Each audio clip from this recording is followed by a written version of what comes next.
Welcome into the Sports Den weekly podcast covering your incredible Denver teams who are off to hot starts this season. And what a week it has been. Ian, how are you doing? I'm doing very well, but I think we should start out with a shout out for somebody. Oh, yeah. You start the pod there. I'm going to shout out my partner who today is in surgery. And so wishing the best for her right now. She insisted I come to campus. I'm not being an asshole by avoiding her. She's got a ride. Somebody has to take notes in the class. Yeah, and we do share a class, which is a weird experience for me. Mm-hmm. Only one other time have I ever shared a class with someone I was dating. I don't know if people in the class know. That's all right. But anyway, shout out to her. Wishing her the best. But to start on another shout out for medical and wishing the best, Alex Singleton. Mm-hmm. You catch this news from the Broncos? If you have not caught it, the Denver Broncos announced that starting linebacker, team captain Alex Singleton was randomly drug tested by the NFL, and thank goodness for it, actually, because they were able to catch testicular cancer. Yeah, early on. Gone through successful surgery to the best of our knowledge, and hopefully all things are pointing in the right direction.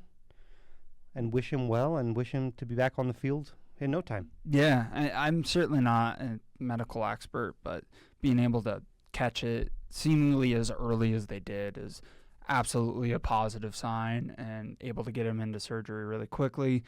And yeah, per the Broncos, it was a successful surgery. He's recovering. He's going to miss the game on Sunday, but honestly, he should take care of himself. 100%. Wishing nothing but the best for him. If he missed the rest of the season to take care of this, yeah, still absolutely would understand that. So, shout out Alex Singleton, really awesome dude from what I've gathered. Like when I've heard him in interviews, he seems like just a genuine guy, really fun personality. He's Walter Payton Man of the Year award winner. The Denver Broncos nominee this year. So he's done a lot of great community work. Seemed like a true captain. I have my complaints of him in pass coverage, but outside of that, nothing at all. Nothing at all. Anyway, well, let's dive right in because I really want to talk about this week for all the Denver teams. It's been a pretty successful week overall. So obviously we do our podcasts every Wednesday. Since we left the studio on Wednesday, the Denver professional teams went and combined 8-0. Well, kind of. There was one in regular time. Well, I mean, it still counts in the win column. I know. I'm just saying within regular time, they're 8-0. So they did win. It's just overtime means something. It means you didn't win. It's not the same. How is that not the same? Your score shows more goals than the other team at the end. And because as the far other as team the walked record, away with a point. That's why. They walked away with a point, but the Avs didn't get any points deducted. It's not a 3-2-1 league in the NHL. It's a 2-1-0 league. I'm just my thought. That's all. Okay. I'm not getting offended. It's just my thought. I would be open to going to a 3-2-1 league, and for those who don't follow hockey all that closely, basically what we're saying is in the NHL, if you win, you get 2 points in the standings. And whoever has the most points at the end of the season, that's how they actually do the standings. So 2 points for a win. If the game goes to overtime and you lose, you get 1 point. And if you lose in regulation, you get 0 points. I personally don't believe it's the best system, and a lot of people disagree with the system as well. I just don't think there should be a loser point, period. If you lose, you should not get points. It brings everything to a kind of a middle. Yeah, so some people have suggested the 3-2-1 point system, which would be 3 points for a regulation win, 2 points for an overtime win, and 1 point for an overtime loss. People have done the calculations, like what would the standings actually look like if they were using a 3-2-1 point system, and it ends up not really being all that different. Yeah. So, it is what it is. But anyway, regardless of that, really successful week for the Denver sports teams. Mm-hmm. Shall we recap what happened? Go for it. All right, so starting out with the Broncos, they are 1-0 since our last podcast. They played that ugly Thursday night game where One they of the worst games to watch. You know, that was bad, but I think I'm desensitized to really bad games since that first year of Russell Wilson when they played the Colts. Do you remember that game? It was like 13-10 loss or I think something. I blocked that out. Gosh. I thought you were about to say because all the other times the offense decided not to show up this year. Yeah, I mean, like, compared to that era. And we're used to it. Yeah, this is wonderful. They can put up 33 points in a quarter. Mm-hmm. Amazing. But they're 1-0 since the last podcast. That is part of a 7-game win streak. Mm-hmm. Holy cow, does that feel amazing. It feels amazing, but I think most of us Broncos fans would feel like it doesn't really feel like a 7-game win streak because it's been a little disappointing, especially on one side of the ball. That's been some real frustration. Yeah, the special teams have been absolutely that's brutal. what I was talking about. I mean, you're not wrong. There has been some brutal special teams, but there's also been a couple good special teams moments. But getting kicked in the face. Yeah, but getting kicked in the face by accident. It just. I rewatched that though. We were talking about how that was kind of a lucky special teams play for the Broncos. He got in the right position. I think he would have blocked it regardless. It just happened to hit off his face mask, unobstructed to the punter. It didn't go as intended, but it doesn't mean that he didn't get himself in the right spot. Yeah. So, but they're part of a 7-game win streak, still tied for the best record in the NFL. They're not first in standings because leverage, but they're playing winning football. One side of the team is playing winning football. The other side is playing just above losing football. Could you not say that clutch time performance, which I don't think really existed for the offense this last game, but has pretty well existed throughout the season, is clutch performance not winning football? Even if it's not what's carrying you to the win, I would argue it's winning to some degree. It is. It's why you can't. It's why it's a 7-game win streak. It is Bo Nix's backyard Bo, as people are starting to call him, which I don't know how I feel about, but has put together some really good fourth quarter clutch time wins. I just would love to see some. He can play in the third quarter too. He can play in the second quarter. He could play in the first quarter. I won't ask for that. You know what?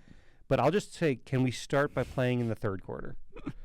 If we can play in the third quarter, that's a half of a football game where we can have a good offense. I think with that defense, we can win. I think you've got the keys to the Broncos winning the Super Bowl, and you should probably be on the offensive staff. Just, hey, Bo, why don't we start in the third quarter? We could do the same thing we're doing in the fourth quarter, but let's do it in the third quarter too. You know what? What if we gave him some high tech? He always thought it was a 2-minute drill. High-tech contact lenses that make ones look like fours. Mm-hmm. So when he looks up at the scoreboard, or it just makes any number look like him and fours. Sean Payton, because the play calling gets significantly better in the fourth quarter. No doubt about that. So it's kind of like if we can hypnotize Sean Payton and Bo Nix to always think it's the fourth quarter, that's a pretty good team right there. Let Vance Joseph continue to do what he's doing, creating the most disruptive defensive line in NFL history. It's crazy. But, we've seen advances in how teams think about putting a staff together. We've got the personal coaches or the mind coaches or whatever on staffs now. What are you suggesting that teams start hiring a hypnotist? It's a team hypnotist.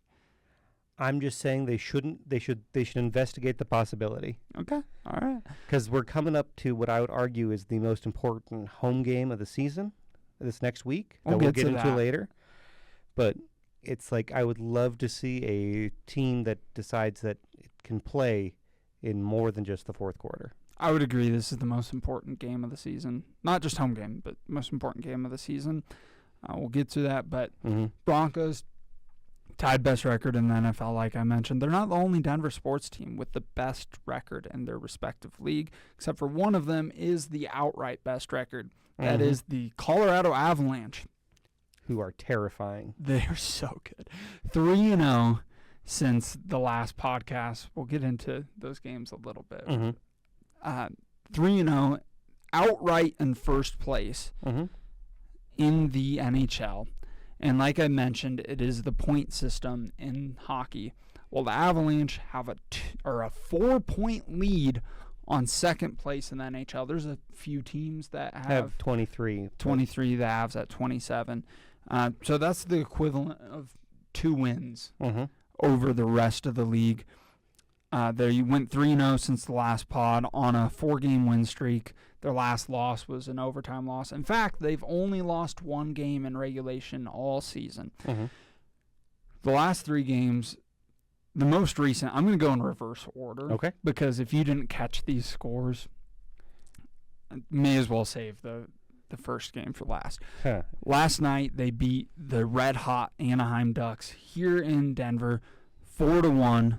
The Ducks were on a 7-game win streak, looking phenomenal, probably the 2 hottest teams in hockey, and the Avs took care of business, did it with ease. And because the Ducks have been on pace with this super aggressive, high-paced offense, then that's what has driven their success, and the almost close to Vezina quality of their goalkeeper, Dostal, who looked really good against the Avalanche, but you can only look really good against the Avalanche until they get 90 billion shots on you, and they're just nonstop, and they're coming at you from every angle. I don't know how you slow down this offense. I don't know how. So also Landy scored. I think we should mention that first. Yeah, and it didn't get overturned. Yeah, what a concept. 3rd time putting the puck in the net this year, and both of them before were overturned to the questionable or the worst call in the season unimpactful offsides that were challenged. Whatever. But so happy for Landy. Great dude. Super genuine. You saw how happy the team was for him, too. Oh, yeah. Instantly. Yeah. Yeah. The game prior to that, which would have been Sunday, I think, second game of the back-to-back, a good old Sega Baba. The Avalanche won 5-4 in overtime over the Canucks, who are another really good team. You got to see a matchup of the 2 best defensemen in the NHL, Gil McCarr and Quinn Hughes. Always love watching those teams play. Vancouver's a lovely city. I'd love to go catch an Avs-Canucks game there sometime. And a great jersey. Yeah, I think it's good. Yeah. I always like the blue-green of the Canucks. Yeah. But the night before that, the first game of a back-to-back, also on the road, going against the Edmonton Oilers, who have been to the Stanley Cup 2 consecutive years. Have a multi-time Hart winner. Yeah, and another Hart winner. Oh, yes, and the other Hart winner. Who probably should have won last year and become a multi-Hart winner. And, yeah, I guess it was an all right game. The Avalanche winning 9-1. 9-1. 9-1. That I feel like after goal 6, the Oilers just said, we just boot it into the sun and move on, but the Avs did not do that. They kept their foot on the Oilers' neck down to, like, they almost scored a couple goals with under a minute remaining. And it's like, guys, you got a game tomorrow. Yeah, and I think you could tell they were not quite as sharp on that second game, but it's really hard to be super sharp on that back-to-back game. So I was trying to think of this in terms of other sports. What is the equivalent of winning 9-1 in case somebody's not a hockey fan and they hear that and like, oh, obviously that's a very big win. I'm thinking for basketball, like in NBA terms, that'd be the equivalent of winning by 60. I think 35. No, 35 happens every year and several times a year. When was the last time somebody won 9-1? I don't know. I don't know. Like, you might see a 7-goal win a couple times a season. An 8-goal win, which really should have been a 9-goal win because that was one of the nights the Avs had an overturned goal for Landeskog, and it shouldn't have been overturned as far as I'm concerned. You couldn't see the puck, and it had no impact on the play. So I think it's got to be like 60 because 60 is rare for basketball. 8-point win is rare in hockey. So that leaves basketball. For football, I'm thinking maybe a 45-point win. Maybe even more. I don't know. It's impressive no matter what you do. It's hard to. And baseball, I just don't even know. Baseball, that's like a 16-2. Yeah. But I think what we really should bring up is MacKinnon's performance throughout, which is just terrifying if you're the rest of the league, because he's up multiple goals there's a significant jump, just like the Avalanche have a significant lead on everybody else, from MacKinnon points total goals wise to everyone beneath him. Last week he had 10 points, 4 goals, 6 assists.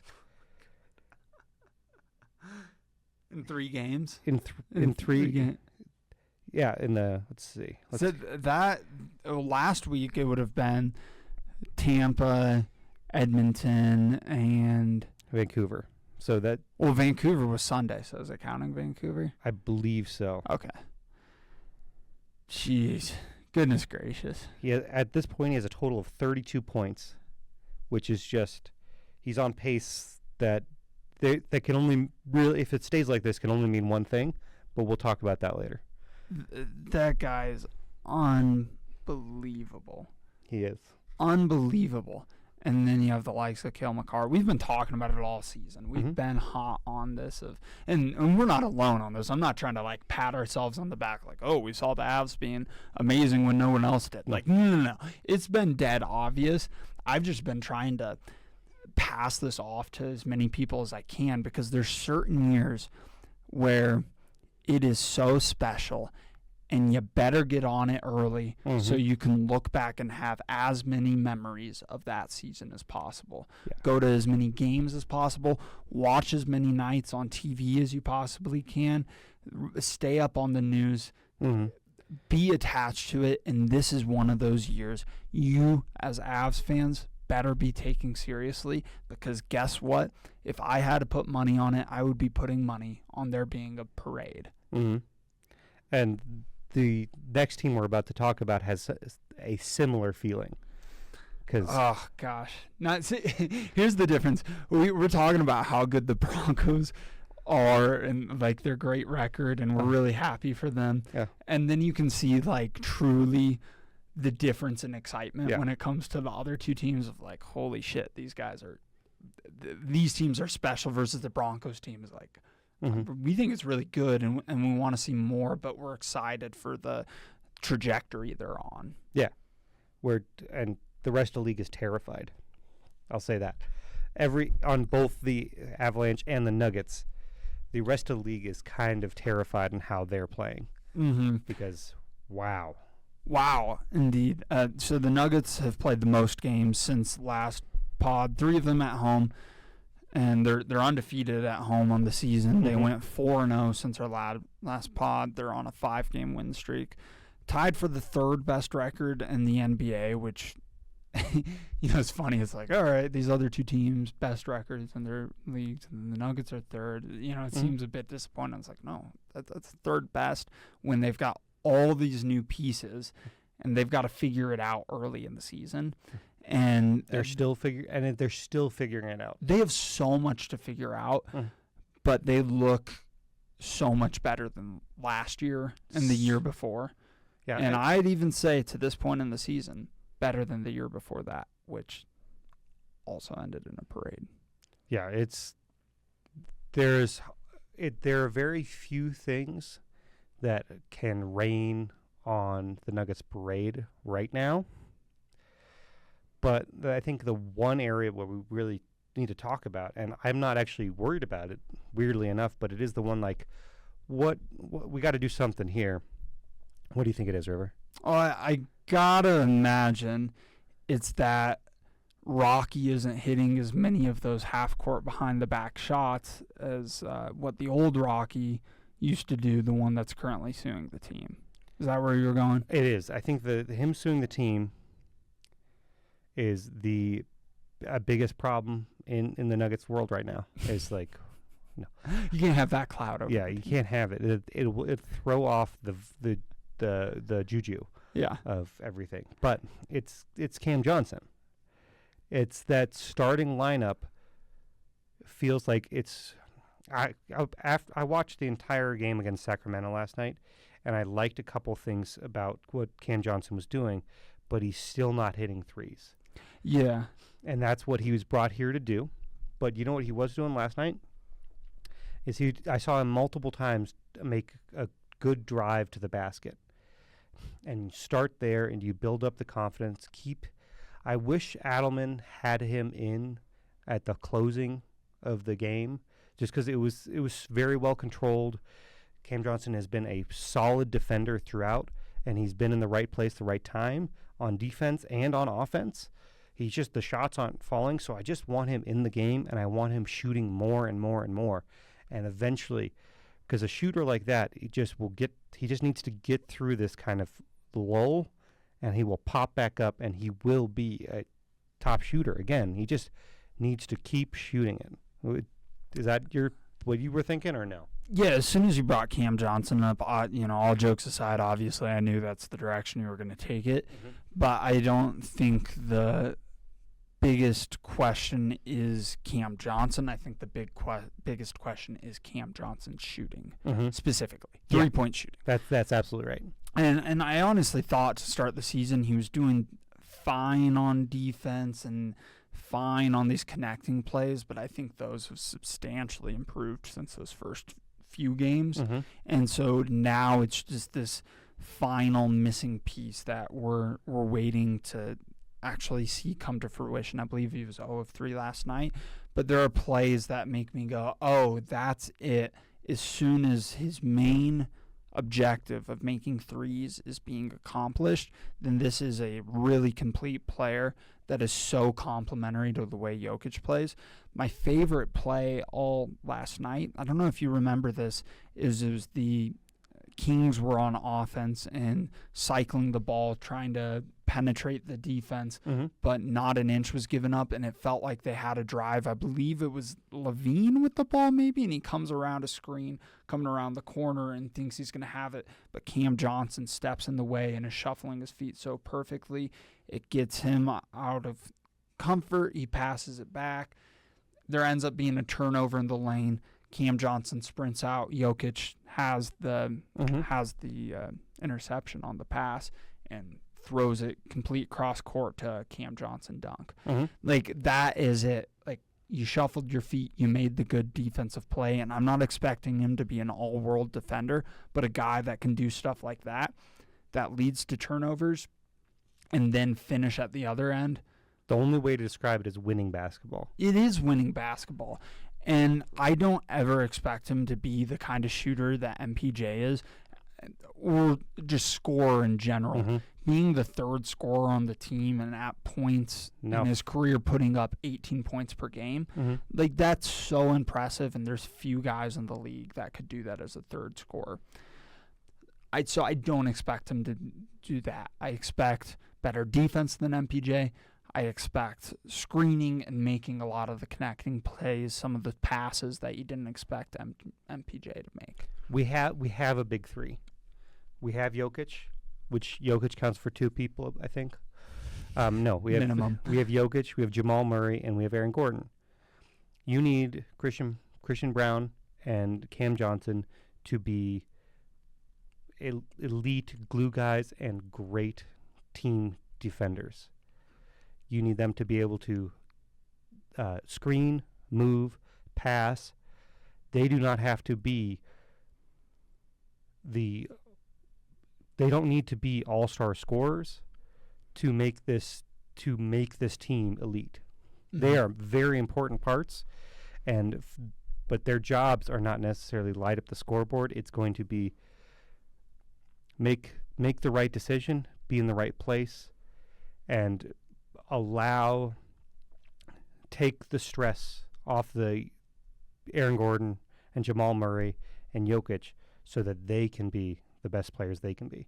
Because those 3 are what are going to drive the Nuggets to an elite team. And the really, really good moves they've made on the bench, who are really starting to click. Because I think I saw a stat last night on the TV. On average, the Nuggets bench was like -9 or 10 for their on top. What is the status? Points? I think so. They were like sub 9 on the plus or minus of points, while Jokic, Jamal Murray, and Aaron Gordon were on the bench the last like 4 seasons.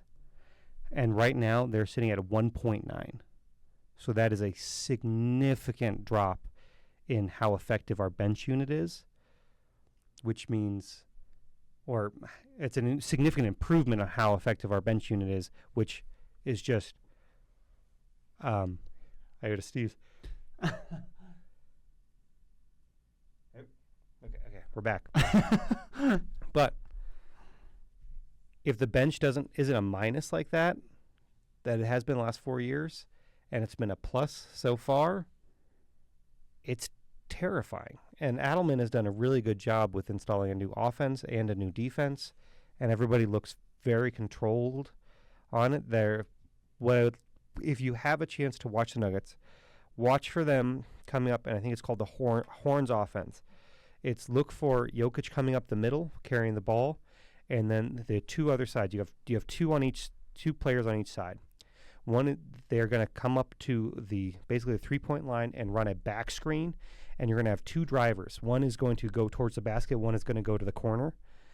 And watch how many easy shots we're getting from that. It's either a brand wide open layup or you pass to the driver, and then the corner three is available.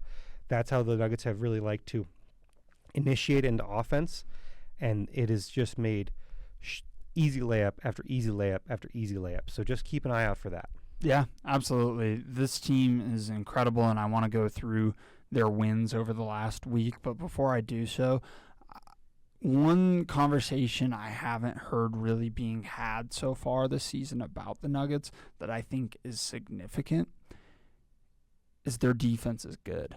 There's times where they'll just give up basket after basket after basket, but throughout the game, they've been getting a lot more stops than they have in the past, and they haven't necessarily played any elite offenses yet, although Miami's offense has been pretty damn good this year. They've been one of the more aggressive and fast-paced offenses in the league. Yeah. But they also don't have the star power. No, definitely not. But so that can influence it. But right now, do you know where the Nuggets rank in the league as far as defensive rating goes?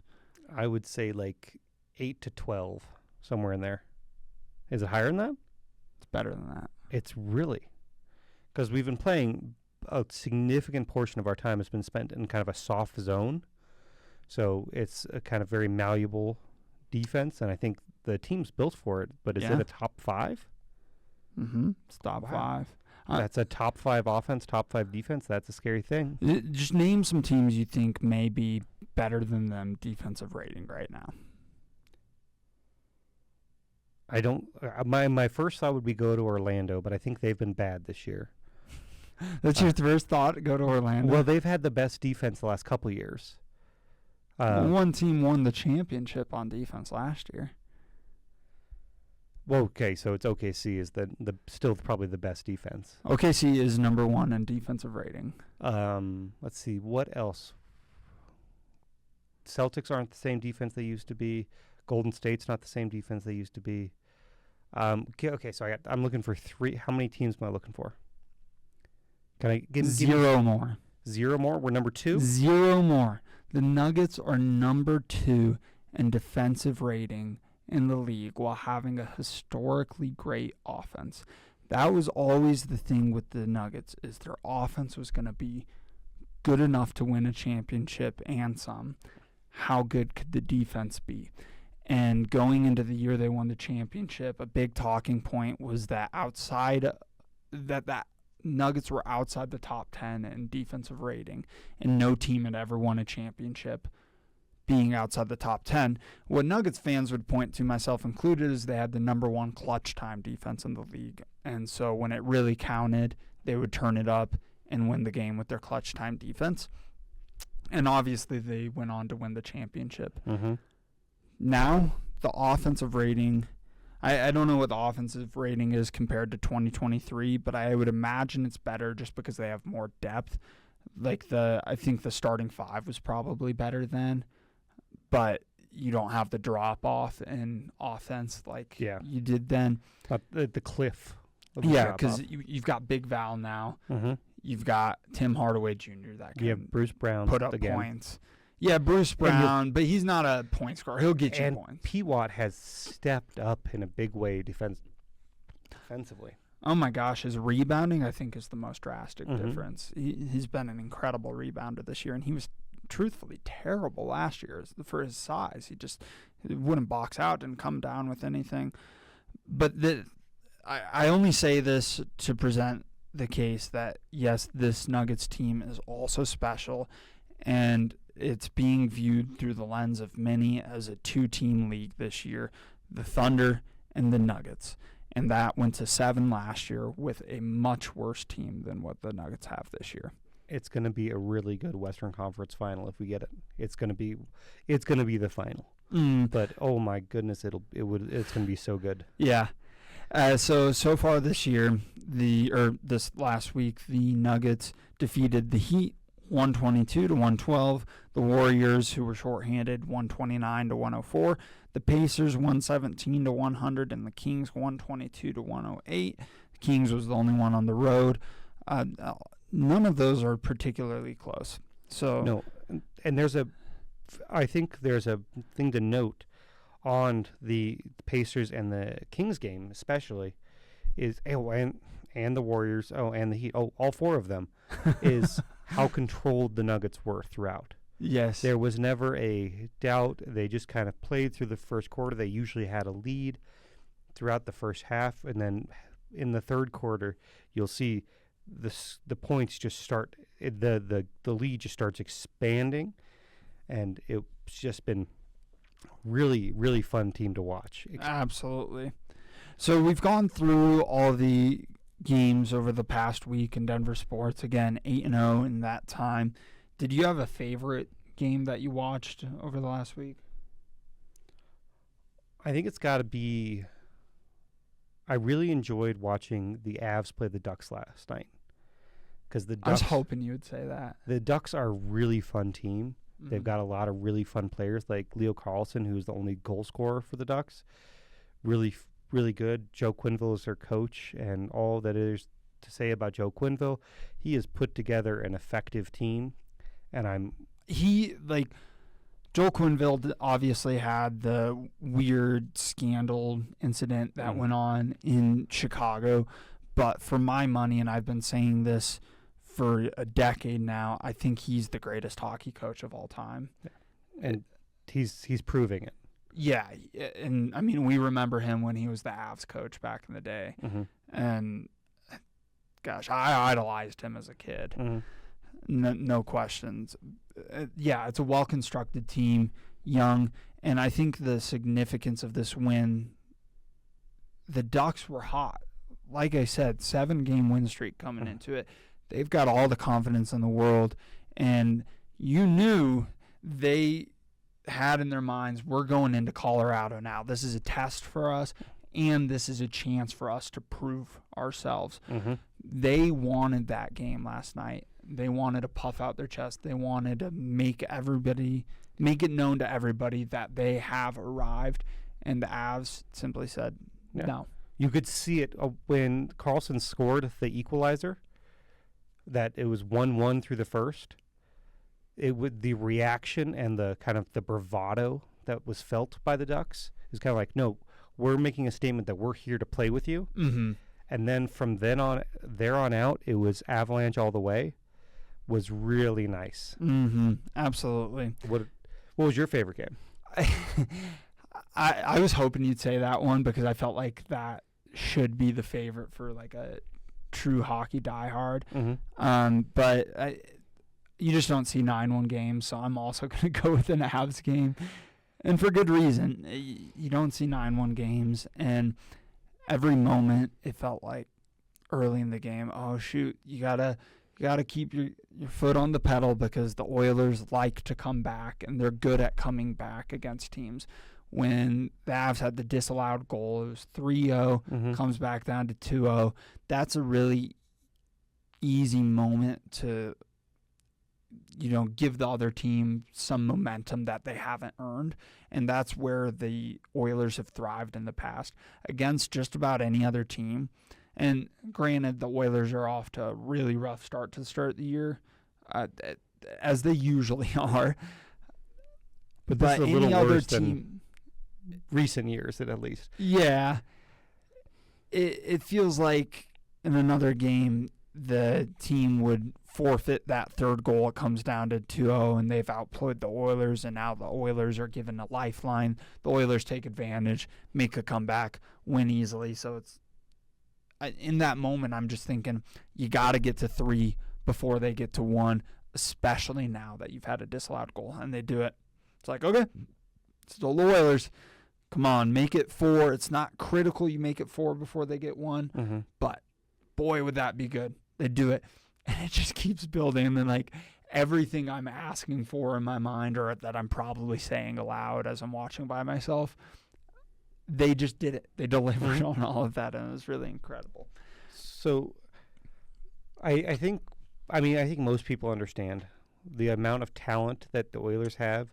There are very few teams that have that level of talent. I think there's one. It's us. And it's the Avalanche. Because it's Connor McDavid, widely regarded the best player in the world, or the best player in his generation. Because MacKinnon's clearly the best player in the world right now. I wouldn't say clearly, but production-wise, there's no one close to what MacKinnon is doing right now. So MacKinnon is the hottest player in the world right now? Sure, yeah. You have Draisaitl as well with the Oilers, who is often overlooked because of what McDavid is. But yeah, still a top 5 player in the world. No, what is the top? What do you think the top 5 is? Just we'll lightning round it. We got McDavid, there's 2 Avs. MacKinnon, Makar, McDavid, Draisaitl, MacKinnon, Makar, and then I think the other one's kind of a rotating spot. Quinn Hughes is on there as well. No, he's not top 5. No, top 10. I'd have to think about it probably. Okay. But he's just not healthy enough to go higher, and not good enough defensively. And I'm saying this as probably the biggest Quinn Hughes Avs fan. So he's an incredible player. I mean, at times it's been Austin Matthews. You could argue Kucherov at times. I mean, there's that one's just kind of a rotating cast. So the Oilers versus the Avs have 4 of the top 5 players in the National Hockey League. Yeah. And one side won dominantly. So I'm just saying that's a very good sign and very fun to be an Avs fan right now. If you're not a hockey fan and you are interested in experimenting with hockey, the Avs and Oilers play usually 3 times a year. I think it's actually always 3 times a year. Those are the games you should tune into, and those will get you interested in hockey. Those are games where everyone across the league who's a hockey fan sees it's Avs and Oilers, and everybody turns on that game. And for good reason. That was nationally televised in Canada, not in the U.S., but in Canada, that's probably always the big game on Sportsnet. It's incredible. It is as much talent as you can put on the rink as there is. Yeah, absolutely. So that was your favorite game of the week. Which game do you think was the most interesting among those 8, or maybe told the story of the season the most, or maybe gave you some insight about a team going forward? In a bad way, it's the Broncos game. Okay. It just makes me think that the offense is not going to turn itself around. Sure. The Raiders have one of the worst defenses in the league. Sure. They have one of the worst offenses in the league. And we couldn't separate from them. And I know that it is a Thursday night game, and Thursday night games are weird, but it's truly good teams are able to impose their will, and we do not seem to be able to impose our will offensively. Sure. So that is the most, I think that is the game that we can pull the most from because of, one, who we're playing, and kind of how we didn't control the game in any way. Sure. No, I think that's totally fair. I considered that for my answer.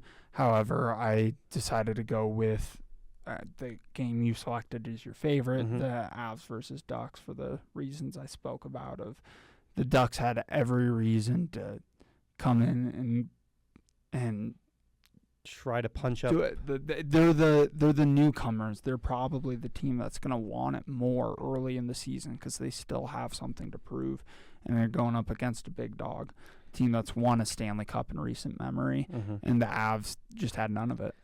I wonder if Nathan MacKinnon's greatest skill is, I don't think anybody wants it more than him, or at least visibly, because he is dead set determined. Always. Maybe Sid, but Yeah. Sid's his best friend and mentor. Yeah. So there's a reason those two get along. Yeah. Gosh, can we talk about at some point? We'll just talk about how amazing Sid the kid is. When he retires, It's like, we can break from Denver sports and do a. because wowee, Sidney that man Crosby is a crop. spectacular hockey player, Oh my and just goodness. seems lovely. Yeah. But love moving on. Sid. Cool.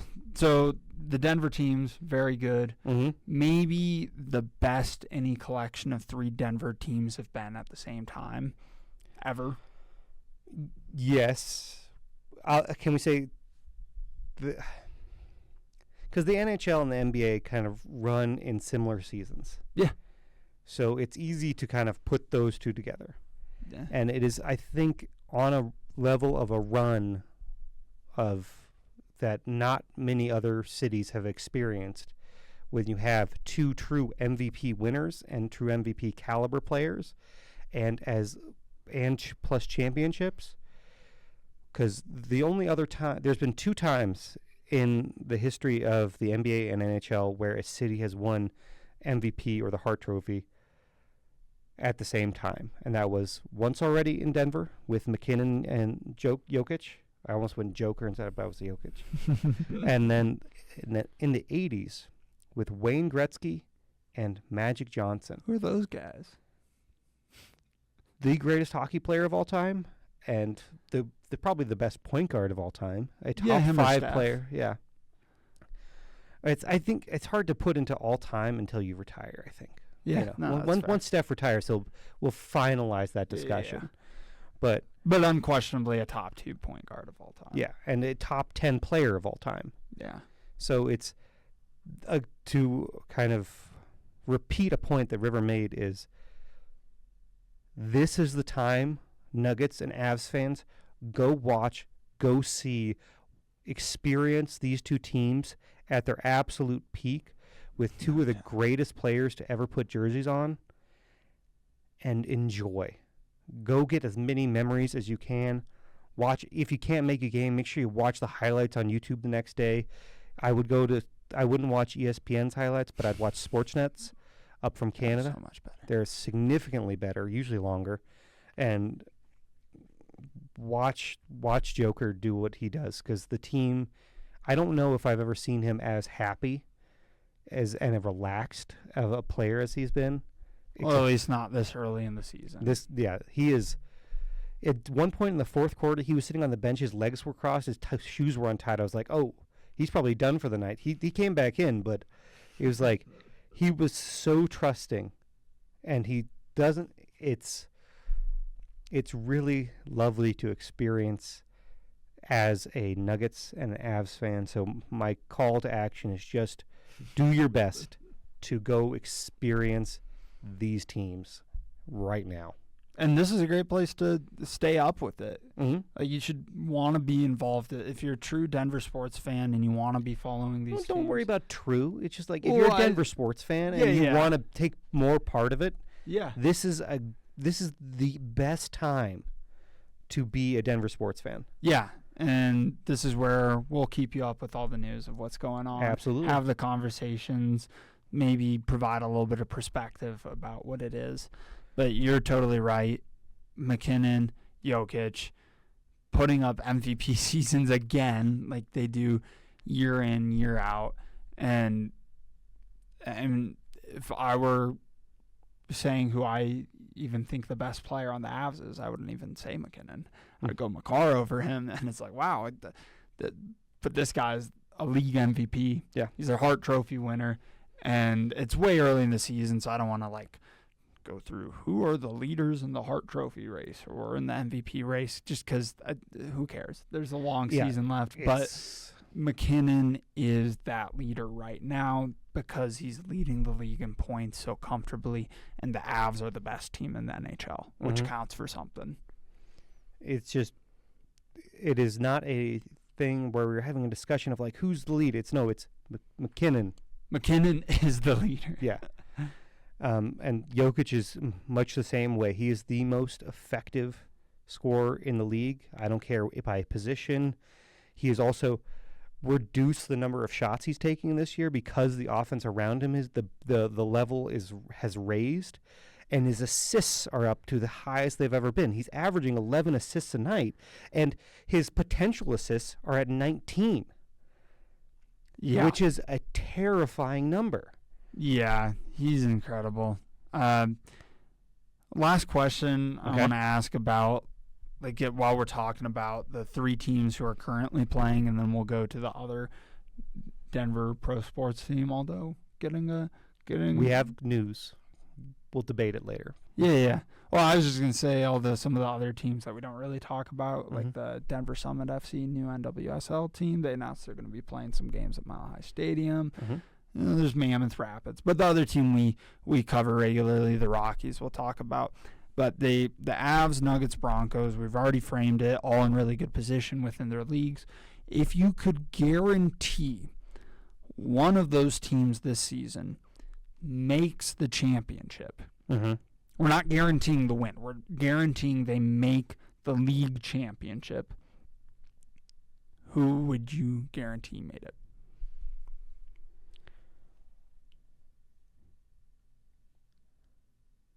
I think this is purely because I'm a Nuggets fan more than I am an Avs fan. That is my sport, my preferred sport.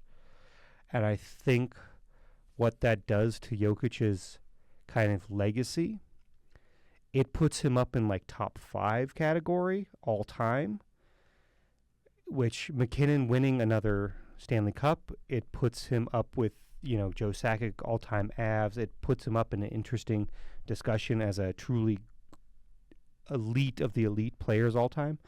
But Jokic winning a title puts him in air that, like, 4 other people are breathing.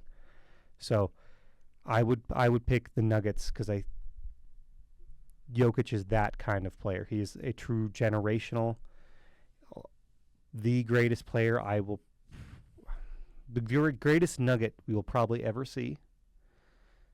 It's hard to argue the greatest player I'll ever see because, LeBron is LeBron, but I think it puts him in that area. It puts him in the LeBron area. Prime LeBron I would watch so frequently just because I knew how special it was, and it was incredible to watch, and I didn't want to miss a moment of that. And I think Prime Jokic is more dominant than Prime LeBron was, and I realize that's a huge claim because Prime LeBron was so incredibly dominant, but I don't care. I think his peak is better than LeBron's talent-wise, how he played. He's had worse teams around him than what LeBron did in his prime. Remember, LeBron played in Cleveland. But I'm talking about in LeBron's prime. Okay. He was in Miami and then coming back to Cleveland. He did have a where lot he of had talent, yeah. Kevin Love and Kyrie Irving. I have a hard time taking away from LeBron. No. I don't necessarily love the way he's done his team management and his contract management, but I'm not even talking careers because you can make an argument LeBron's been doing it sustained for so long that adds to his all-time greatness, and saying that Jokic is his prime has been more dominant as an individual player than LeBron's prime was, isn't taking away from LeBron. I'm just saying it's that good that we can say that. He's in the conversation, but I do think LeBron, it's the 8 finals runs in a row. Totally fair. I forget the point I was trying to make. No, you're all good. So it is interesting. If I were making the case for each of these for myself, what I would choose, the case for the Avalanche would be it's my favorite pro sports team, so if I could guarantee them going to the championship, why wouldn't I? The case for the Broncos is that they're the least likely of the 3, and so if you get them there, then there's a chance you have 3 teams in the championship year, and also would mean, hey, maybe we're not giving the Broncos as much credit as they deserve. And then the case for the Nuggets is exactly what you spoke about, is Jokic's legacy is there's a greater impact on his legacy than a championship would be for any of them. If the Nuggets make the championship, they're winning the championship. Really, the championship this year is the Nuggets versus OKC. So you're guaranteeing they're getting past OKC. You're giving Jokic a second title. People aren't as weird about rings culture in the NHL as they are in the NBA. They realize it's a team sport more than they do with the NBA. That being said, there's more people that get on the ice for hockey, so sure, that makes sense. Also, I don't think MacKinnon or Makar's legacy depends on another championship nearly as much as Jokic's, because Makar's legacy is going to come down to, yes, he was one of the 2 greatest defensemen to ever play the game, and he has the potential to be the greatest, which is a really, really high bar set by Bobby Orr. And MacKinnon's just going to be like, yeah, that guy was awesome, amazing, an all-time player, but we're not going to really be having conversations about him being the greatest of all time or a top 5 greatest all time. The way in which we think about... He could get there, but he has a lot more to travel on that road. Yeah, I mean, think about how we talk about maybe like a Dwayne Wade all time in the NBA. Like, oh, that guy was phenomenal. You had to be there. You had to watch it. People are always going to speak about him highly, but he's just not in the same conversation as an MJ or LeBron. So with all this being said, I would agree with you, and I would pick the Nuggets to put in the championship. Yeah, I think it's the clear choice of just like, what is that legacy? What is the most impactful legacy that we can get? And that's Jokic and a Denver Nugget being in the discussion, which is kind of crazy to think about. Also, I was there for the parade a couple of years ago. I was downtown when they won the championship. A lot of fun. I don't mind having that again. Parades are fun. Yeah, well, championship parades are fun. I'm not a parade guy. This is a sports podcast. We don't talk about other sham parades. We just talk about championship parades. I'm not going to go too off topic, but if you didn't watch the mayoral debate in New York City's question about parades, I absolutely advise you go rewatch that. It is so funny. Okay. I didn't see it, so I'll watch it. I'll show you it later. It is so funny. Let's jump into the Rockies, though. And news, we've been talking about how they're looking for a president of baseball operations. They filled that role. They went external, and they went with Paul DePodesta. I said it fine off air. And then DePodesta. Okay. I'll let you kind of give some of the context and tell us how you feel about it. So I say DePodesta, and we will always argue until I listen to him actually say his name. I've never listened to an interview by him yet. Well, I think I lost the argument by me stumbling through the name just then. So he has been with the Cleveland Browns for the last decade. Widely regarded, the Cleveland Browns have the best analytics department in the NFL. I don't know how much that seems to matter, but I've found multiple sources that go, if you're rating analytic departments, the Browns have the best. So that is a good sign for the Rockies. It is pointing to producing a more analytically driven franchise. He comes from, as a general manager in the major leagues, he managed the Mets, Padres, Dodgers, and was an assistant with the A's.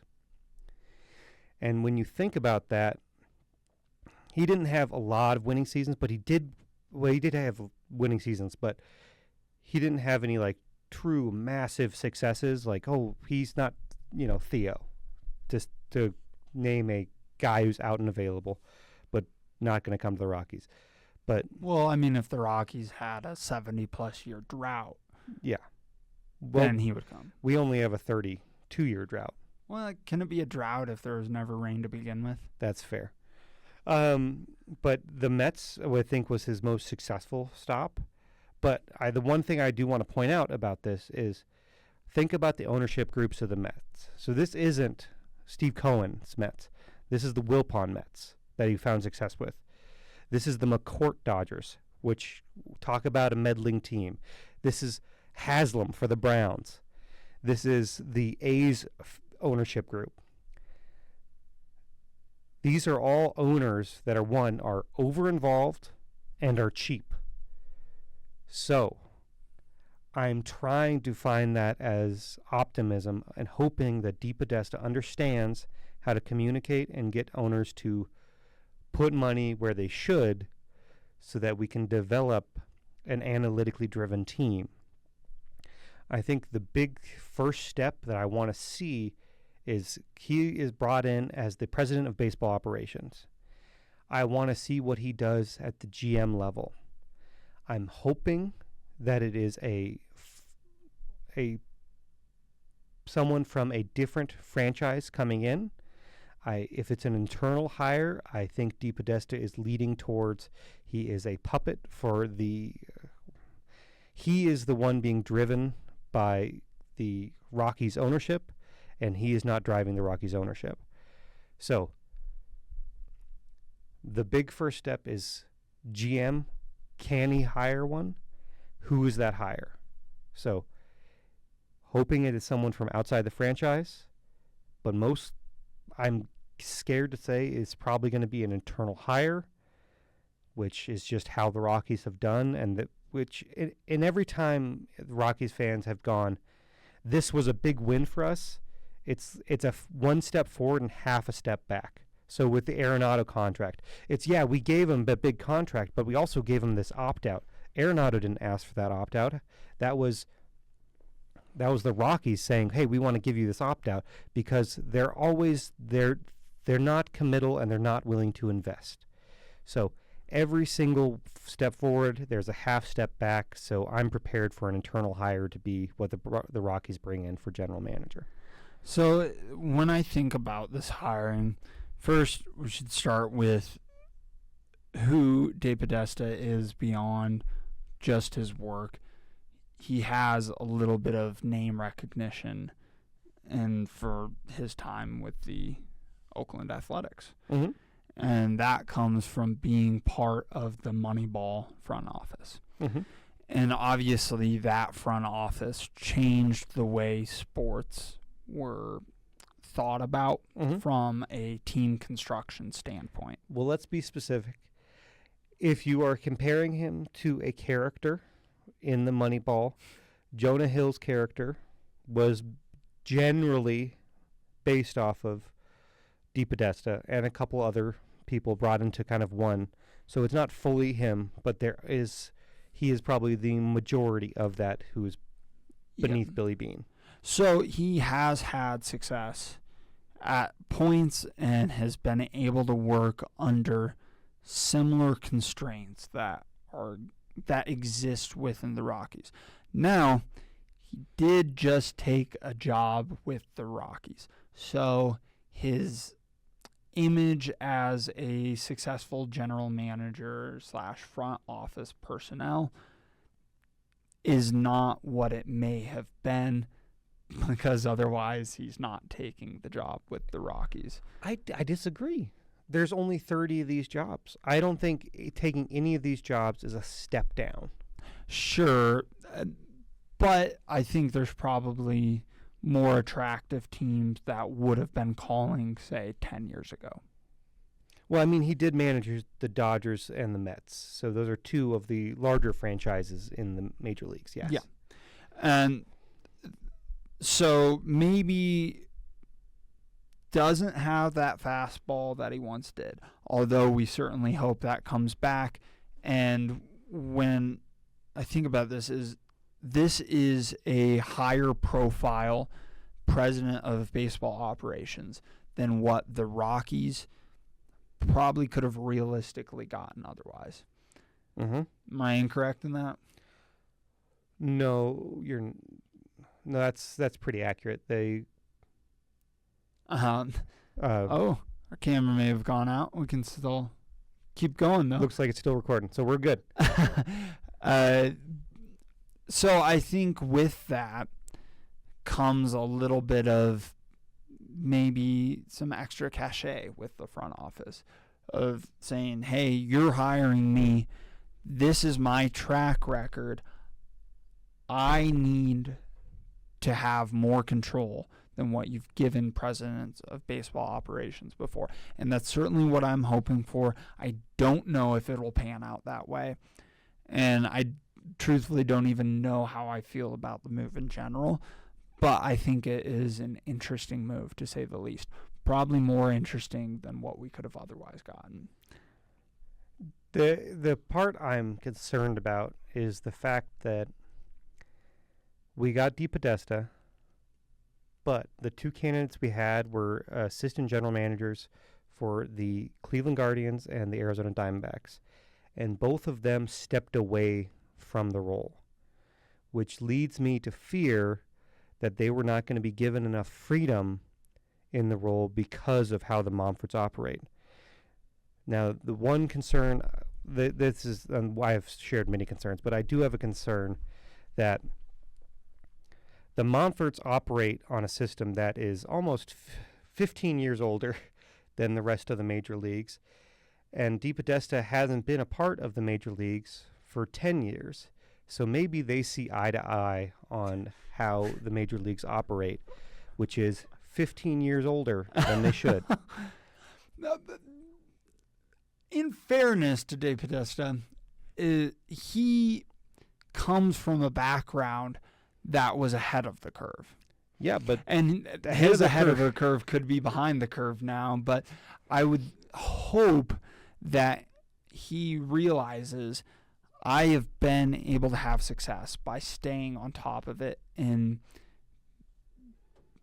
being ahead of everybody else, and that he's looking for that way to be a forward-thinking team in relation to the rest of the league, which I think is harder to probably do now than it was when the Moneyball A's were successful. Because every team is doing it, and every team has seemingly significantly more investment than the Rockies do. But I'm hopeful. I think DePodesta is a choice that leans towards analytical decision making, and in baseball that matters more than it does in football. So I know the Browns haven't been successful, but it doesn't mean that the analytics have been the cause of that. Well, regardless, I think it's a really interesting hire, and I'm obviously hopeful that it pans out for the Rockies. I even wore Rockies jersey in today to, I was going to say celebrate it, but I don't know if that's true. We're marking it as an opportunity for hope. We do not feel the hope yet, because there's lots of ways the Monforts can get involved and make things worse, like they always do. And truthfully, there was nobody they could have hired that would have made me feel hopeful at this point. I need to see the success first. Theo would have made me hopeful, because he comes in with so much cachet. Yeah, I guess Theo, he would have had to have been promised so much from the Monforts to take the job in general. It would have made me hopeful. really random piece of insight, and this is several years ago now, actually. I used to work at a very high-end golf course. It's a PGA Tour course. I won't share where, but not that it matters. Anyway, my boss there, his son was a golfer in high school, and Theo Epstein's son was a golfer in high school who played around together. And so my boss got to walk the course with Theo Epstein, have many conversations with him. And again, this is probably 6 years ago now. And Theo Epstein was sharing with my boss that he had some interest in trying out some general management with other leagues. Potentially the NFL is what he would be eyeing. So that's interesting. Hasn't happened yet. Hasn't happened yet, but I mean, He's a guy that could be offered a job in another league. You know, obviously winning World Series with the Cubs and Red Sox, and tremendously successful, and ending 2 of the greatest streaks in sports history. Yes. Yeah. That's the Rockies. I want to finish up Broncos Chiefs. We don't have a ton of time left, so we'll kind of go through it real quickly and just give our score predictions. We talked about how this is probably the most important game of the season for the Broncos. Huge in terms of seeding, which is not something I was thinking we'd be keeping on top of our mind by this point in the season. But we'll do a more in-depth discussion of playoff seeding next week. Yeah. For the bye. But it matters for that, and it matters for trying to win the division, which I think should absolutely be the Broncos' goal and is attainable. It is mathematically attainable. It is time to prove that they're actually worthy of it and not just lucky. Yeah. So how do you see this game going? I think the Chiefs are going to win. Okay, what's the score? I'm thinking we're probably going to see like a 24-10 situation. Ugh, gross. Well, I still believe in the Broncos' offense or the defense to be a constraint, but I do think that the Broncos' offense is going to be relatively inept. Sure. The way I see this going is that all season we felt like the Broncos are just there, and they hadn't really proven anything yet. And not a lot of people outside of Denver are taking the Broncos all that seriously, despite having the best record in the NFL. And, you know, this is despite taking down the Super Bowl, defending Super Bowl champions. This is despite having a wild and wacky season. This is despite playing a really condensed schedule where now they'll have a more spread out schedule that's going to get a little bit easier other than the Chiefs games. And so how much confidence are you going to have in the Denver Broncos, especially against a team that's made 3 Super Bowls in a row? A team that is in a really tough position, being 5-4, and needs this game to be able to get into the playoffs. Well, not needs it to get into the playoffs, but it makes it significantly easier. Makes it significantly easier, and is probably the most important game on their schedule. And and coming off a bye. And coming off of a bye, how much confidence can you really have in the Denver Broncos? The Broncos have a chance to prove something this week. And I think it's going to look ugly, and I think it's going to be weird. But next Sunday, after the game, people are going to have an aha moment with the Broncos of, it just looks ugly and weird with them. But my goodness, do they find ways to get it done. And I have the Broncos winning 19-14. I would love to see it. I don't think I'll enjoy watching it, but I'd love to see it. Fair enough. Well, that's going to wrap up the podcast. Glad we were able to have legit conversations about all 4 teams. Really exciting week. Love to see all the teams go undefeated again over the next week. Maybe we're good luck. Knock on wood. Nuggets have a game tonight. going against the lowly LA Clippers, who are 3-8, 3-9, something like that. They're terrible. So, yeah, let's go Denver Sports. Follow us on social media. Check out our YouTube. Check out our Instagram, @sports.denver. We'll see you next week. See ya.